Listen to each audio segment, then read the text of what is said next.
Deep beneath the sands of Giza lies technology so advanced, so precisely engineered that when modern scientists finally discovered evidence of it in 2024, it forced them to completely rewrite everything we thought we knew about ancient Egypt. But here's the mystery. The ancient builders left no records, no instructions, no explanation of how they did it. No other civilization in the ancient world replicated this technology. It simply vanished from history as if someone deliberately erased all knowledge of it. And in March 2025, when researchers tried to announce the real discovery, a shocking false story emerged simultaneously, burying the truth under mountains of conspiracy theories. Was it coincidence? Or something more sinister? What technology were the ancients hiding? And why did it disappear completely from human civilization for 4,000 years? The answers to these questions will force you to reconsider everything you thought you knew about the ancient world. For over a century, the answer seemed simple. Historians and archaeologists agreed on one basic truth. The pyramids were built by sheer human determination and basic tools, thousands upon thousands of workers hauling massive blocks of stone up enormous earthen ramps under the blazing Egyptian sun. Lever systems, rope and pulley contraptions made from primitive materials, brute force multiplied across decades of backbreaking labor. Picture it. 20-ton limestone blocks, dozens of workers straining under the sun for decades. This was the Orthodox history. It was an impressive story, a testament to human will and ingenuity. It made sense because it relied on nothing more than what we assumed ancient peoples were capable of, hard work and determination. But it was wrong. And that's where our story truly begins. In August 2024, something extraordinary appeared in the peer-reviewed journal PLOS1. A team of French researchers, led by civil engineer Xavier Landreau from the Paléotechnique Institute in Paris, published findings that would challenge everything archaeologists had assumed about pyramid construction for over 100 years. The paper wasn't sensational, it wasn't clickbait, it didn't make viral headlines or grab international news cycles. Instead, it sat quietly in the academic literature, waiting for someone with genuine scientific curiosity to pay attention. What Landreau's team had discovered through years of meticulous analysis was this. The ancient Egyptians didn't rely on primitive methods at all. They engineered a sophisticated water-powered hydraulic system. They understood fluid mechanics at a level of sophistication that wouldn't be formally theorized in written mathematics for millennia to come. They comprehended pressure and buoyancy.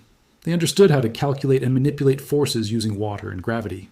They built complex internal mechanisms inside the pyramids specifically designed to lift massive stone blocks with remarkable efficiency, using nothing but water and the laws of physics.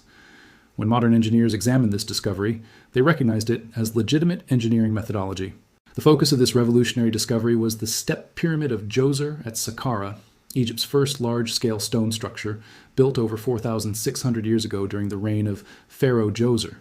This pyramid had always been considered the oldest stone building the world had ever known. Imhotep, the legendary architect credited with its design, created something around 2680 BC that would puzzle scholars for centuries to come. For millennia, this structure stood as a monument to ancient engineering prowess, but few people truly understood what they were looking at. But what made Imhotep's genius truly remarkable was not immediately visible to the untrained eye. Inside lay a complex system of deep shafts, sealed chambers, and subterranean compartments.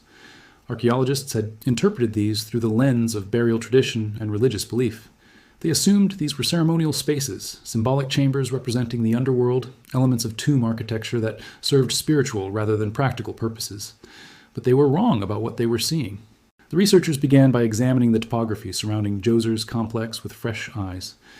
West of the pyramid stood the Gizr el-Mudir, a massive rectangular stone enclosure that had puzzled Egyptologists for generations. Archaeologists debated its purpose for decades. Some suggested it was ceremonial in nature. Others proposed it was defensive, a fortification of some kind. Many concluded it was simply unfinished, an abandoned project from antiquity that the pharaoh never completed. But Landreau's team saw something entirely different when they looked at this structure. They studied the landscape in detail, the seasonal water flows, the geological features of the region, and they realized the Gizr el-Mudir wasn't a decorative structure at all. It was a check dam, a sophisticated engineering structure designed to capture and slow desert runoff from the Abusir Wadi, a seasonal stream that flows with considerable force during periods of flooding and heavy rainfall in the Egyptian climate. This wasn't accident. This wasn't coincidence.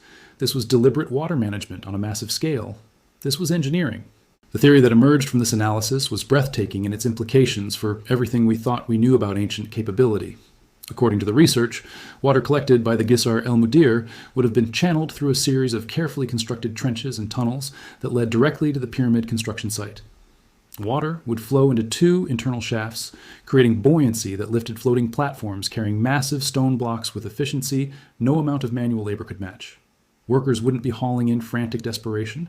Instead, they could guide the stone blocks with their hands, using pulleys and ropes to maneuver them into precise positions, while the water provided the lifting force. It was hydraulic engineering at its most elegant and practical. It required no external ramps that consumed vast amounts of resources and construction materials. It required no vast armies of workers pulling in unison under the blazing sun, suffering heat stroke and exhaustion. It required water, geometry, and an understanding of physics and fluid mechanics that modern engineers recognized immediately as legitimate and sound. When hydraulic experts examined Landro's proposed system, they didn't laugh or dismiss it. Instead, they nodded in recognition. This was real engineering. But here's what made this discovery even more extraordinary and more deeply troubling. The researchers didn't simply theorize about possibilities. They analyzed climate data from ancient Egypt. They examined precipitation patterns going back thousands of years. They studied ancient weather patterns and seasonal flooding. They investigated whether sufficient water would have been available during the pyramid's construction period. And the data confirmed something remarkable. There was indeed more water accessible in the region during the Third Dynasty than historians had previously believed. There was enough water to make the hydraulic system not just theoretically possible, but practically viable. The pieces fit together like a puzzle finally coming together. The engineering made perfect sense to modern hydraulic specialists. The history aligned with archaeological evidence. The ancient Egyptians had possessed a technology so sophisticated that it required understanding principles of hydraulic pressure, buoyancy, and mechanical advantage that wouldn't be formally theorized in written mathematical language for thousands of years. They understood things that wouldn't be written down and studied until the Renaissance. Think about that for a profound moment. Around 2600 AD BC, while most of the known world was still struggling with basic agricultural settlements and crude clay pottery, the Egyptians had engineered a system that modern civil engineers and hydraulic specialists recognized as legitimate, sound construction methodology. They had taken a basic understanding of how water behaves and transformed it into a powerful tool for building monuments of extraordinary scale and precision that would stand for 45 centuries. This wasn't magic or supernatural intervention. This wasn't alien assistance or ancient astronauts. This was sophisticated human engineering applied to a monumental scale. This was proof that human beings in the ancient world possessed capabilities we have systematically underestimated. And then, mysteriously, inexplicably, it all vanished. In March 2025, 8 months after Landro's paper was published, a sensational story erupted across social media and popular websites. A team of Italian researchers, led by Corrado Malanga and Filippo Biondi, held an elaborate press conference that seemed to confirm every conspiracy theory about the pyramids. They announced they had discovered an entire underground city beneath the Great Pyramid of Khafre. Not chambers, not hidden shafts or internal passages. An entire city, multiple levels extending downward into the earth. Complex structures of monumental proportions, extending nearly 2 kilometers beneath the surface. 8 shafts of cylindrical design, 5 chambers. Artist renderings showing what this supposed underground complex might have looked like if it actually existed. All of this, they claimed, had been revealed through synthetic-aperture radar technology combined with something called Doppler tomography. They prepared elaborate media kits with graphics and technical-sounding specifications. They organized a press conference for 1,000 delegates and live-streamed on YouTube. They marketed it globally.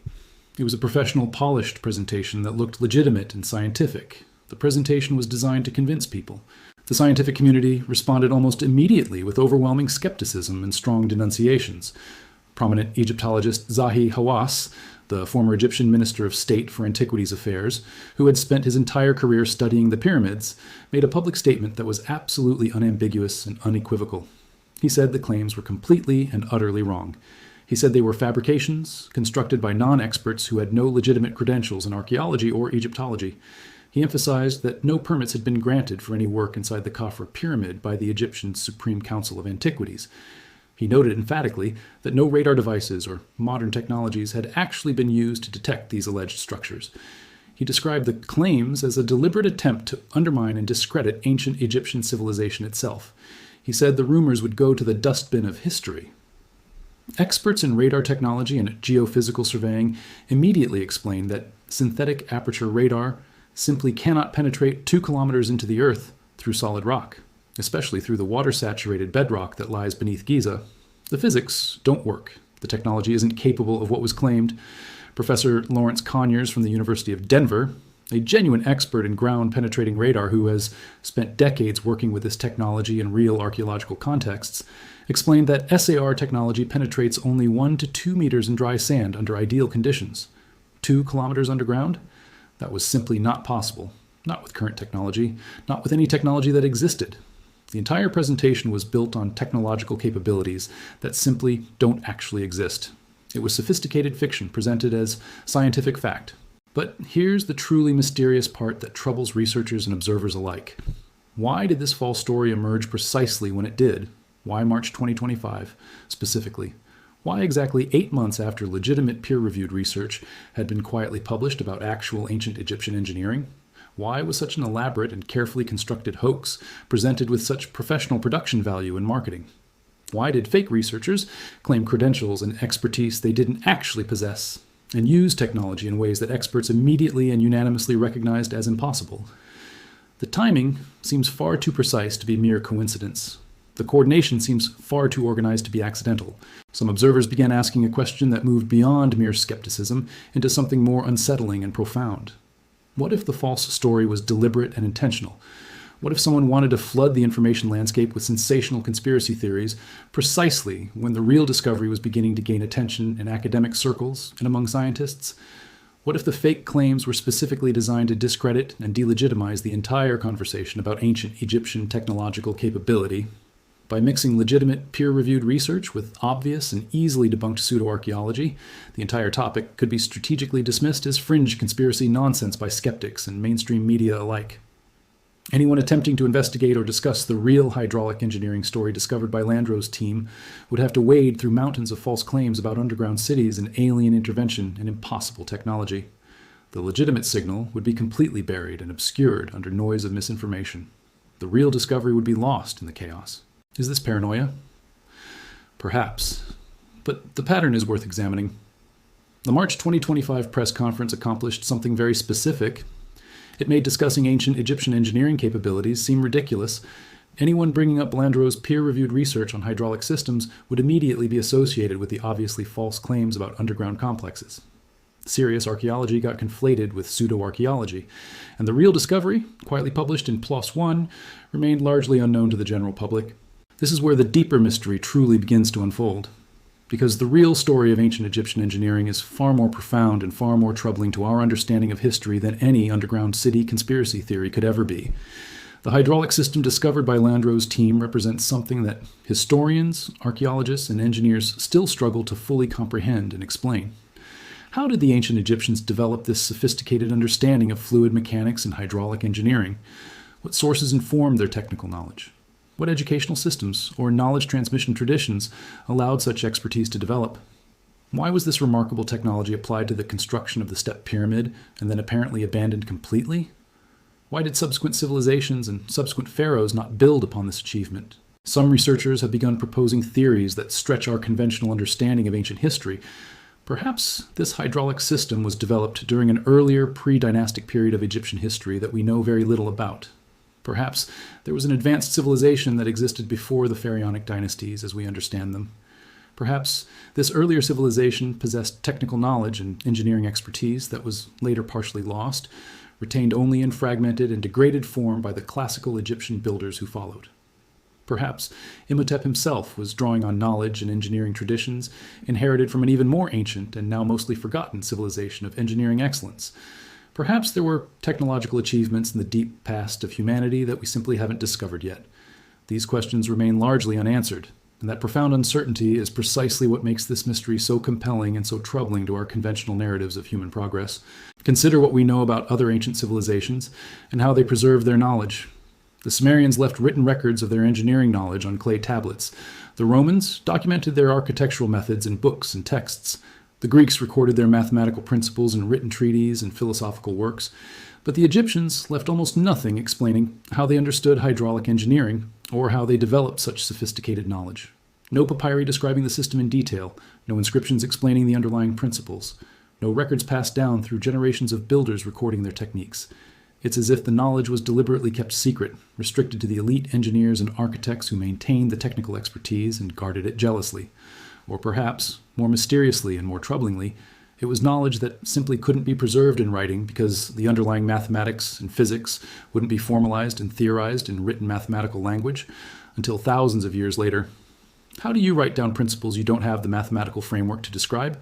What we do know with absolute certainty is that in August 2024, Landro's team published research that fundamentally changed our understanding of ancient Egyptian technological capability and engineering knowledge. What we know is that this research was peer-reviewed by genuine experts in civil engineering and archaeology, not dismissed or rejected by the academic community. What we know is that the research proposed a coherent and sophisticated theory supported by archaeological evidence, geological data, climate analysis, and sound engineering principles that modern hydraulic engineers recognize as legitimate.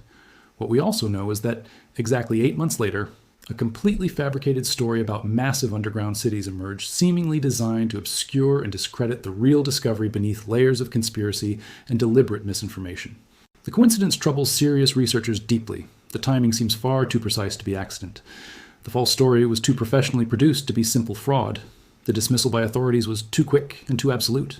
These are the things that feed genuine mystery and legitimate questions about what really happened in our ancient past, and whether certain knowledge has been deliberately obscured. But beyond the mystery of timing and potential conspiracy, there's a far more fundamental question that the discovery of the hydraulic system raises, and that should haunt us. If the ancient Egyptians possessed this level of sophisticated engineering capability around 2680 BC, what else did they know? What other remarkable technologies or capabilities might have been lost to history forever? How much advanced knowledge was possessed by ancient civilizations that we simply haven't yet rediscovered or understood?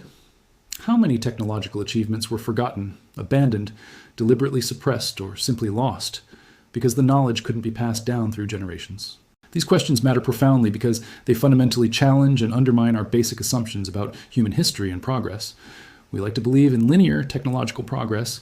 We imagine ancient peoples as inherently less capable, less intelligent, less sophisticated than we are today. We measure human advancement solely by the tools we have now and the technology we've developed in the last few centuries. We see the ancient world as primitive. But what if that's a profound misunderstanding of history? What if various ancient civilizations achieved remarkable technical sophistication in specific domains that we're only now beginning to carefully rediscover? What if we've been systematically underestimating our ancestors? Or perhaps it's simpler than that dark scenario. Perhaps the false story emerged independently and spontaneously, created by fraudsters seeking attention and personal credibility through making false claims. Perhaps Malanga and Biondi were simply con artists, capitalizing on public fascination with pyramids and lost technology for profit and fame. Perhaps the timing was pure coincidence, two different stories about pyramid discoveries happening to emerge near each other in time by pure accident. Perhaps there's no deeper conspiracy, just the ordinary chaos of information flow in the modern internet world, where truth and fiction become impossible for average people to distinguish from each other. But the questions remain unanswered. The mystery persists and deepens. And the real discovery, the genuine peer-reviewed research showing that ancient Egyptians engineered a sophisticated hydraulic system 4,600 years ago, continues to challenge everything we thought we knew about human capability in the ancient world and forces us to rethink our understanding of progress. Somewhere beneath the sands of Giza, in the depths of the step pyramid, the evidence remains. The internal shafts, the sealed chambers, the precise geometric design, the careful engineering, all waiting patiently for someone to fully understand what the ancients were trying to tell us about their knowledge and their capabilities and their lost wisdom. The story of pyramid construction is not a simple tale of brute force, determination, and thousands of enslaved workers. It's a profound mystery wrapped in engineering excellence and buried deep under layers of lost knowledge, suppressed information, and deliberate misdirection. And it's a mystery that 4,600 years after the step pyramid was first built on the Giza Plateau, we're only now beginning to unravel and understand. The technology existed, the engineering was real and functional, the knowledge vanished completely. And somewhere in that mysterious darkness between what the ancients achieved and what we've forgotten through the centuries lies the answer to one of history's most profound and unsettling questions. What else have we lost? What other knowledge has disappeared? What other capabilities have been forgotten? That's where the real story lies, not in false claims about underground cities or alien intervention, but in the mysterious and troubling reality of human achievement, sophisticated beyond what we've given our ancestors credit for, and then somehow completely, inexplicably, utterly vanished from the historical record as if deliberately erased. The pyramid keeps its secrets still, But now, finally, we're beginning to listen carefully to what it's trying to tell us about who we are and what we once knew.